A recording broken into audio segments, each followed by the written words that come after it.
Mm. Obviously, my short answer would be to check your motives.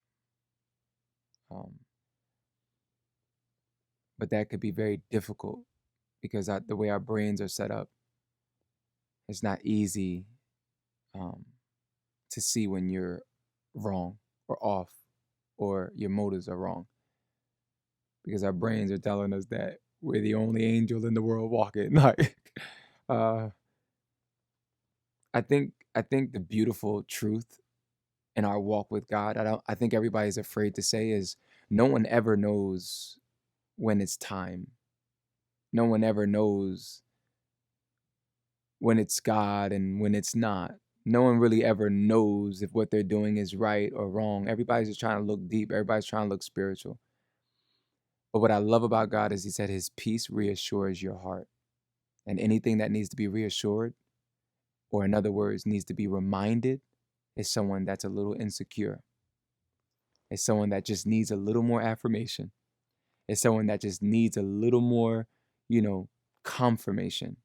And what I've learned about God is he orders your footsteps. He guides you. Um, he shines light on the path of the righteous. So as you're walking, he makes things clearer.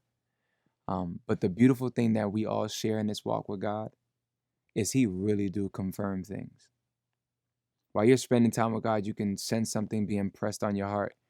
Next thing you know, someone you love that also walks with God has said something. He's like, yo, that's confirmation. We know that. How we could be sitting in church, we hear a word, it's like, that is confirmation. And not all confirmation is something you want to hear. Sometimes it could be confirmed that, hey, you still in your waiting season, or, God still wants you to be still. Or it can be confirmed, hey, it's time to move. And what I've learned is there are two beautiful things that happen.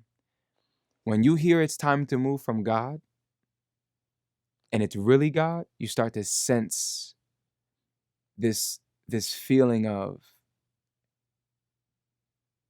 well, God, are you sure it's you? But God, are you sure you're going to come through? But God, are you sure you won't leave me hanging? God, you sure this won't make me look crazy? It sounds wild, but that's some good indicators that that's God speaking to you. It's when you're afraid and you hear go. When you're nervous, but you hear apply. When you feel inferior, but you know you're called. It's so strange, but it's in the thorns. It's in your weaknesses where you see God's strength the most. So if you want to be used of God, or you want to hear from God or be led of God, I would tell you to humble yourself, get a beautiful, realistic view of yourself and your weaknesses. Because when it's God, he'll always tell you something opposite of what you believe about yourself. So if you feel like you're weak, he'll probably call you strong. Um, if you feel like you won't be able to afford it, he'll probably tell you, I'll provide. And so those are some, real brief without going too deep, but it really pays to be in the presence of God, because when you know God, you begin to know his voice. And when you know God and you know his voice, you probably know his word. And so you know what he would and would not say based off of his character. You get what I'm saying? And so, and to piggyback off something that you said, because I don't think nobody talks about this, but I think we've all been in a place where we tried to do something of God and we hear a voice saying, yo, you're so stupid. Look how dumb you look. You look mad crazy. Look, people are probably making fun of you right now. Don't post that. Nobody cares. Don't go there. They're not looking for you. Don't speak in this meeting. They don't want to hear from you.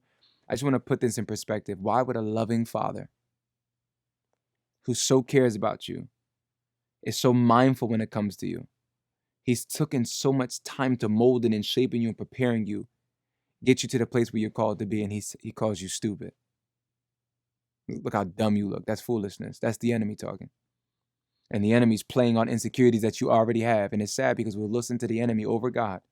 But I've learned that when I hear that voice of inferiority, that voice of insecurity, that voice of anxiety, fear, worry, and doubt, I've learned that after my voice is a voice behind that. And it's the enemy trying to rob me from opportunities and rob me from the life that God has called me to live and promised me to see. And so sometimes it sounds crazy, but let it be rightly understood. Sometimes to really discern the voice of God, you have to first distinguish the voice of the enemy. Because if the devil says something, you must know it's a lie. So if he says you can't do, you must know God says you can. If the enemy says you can't go, you must know God is saying, go, I have called you, I have sent you. So it's little things like that. Don't speak in this meeting. You must know that God has put a word in season in your mouth. And everybody at this table needs to hear your voice. But you can easily shrink because sometimes it's so sad. The enemy's voice, he can convince you that a dead lie is true. And it sucks. So my encouragement would be the simple fact that you'll never really know.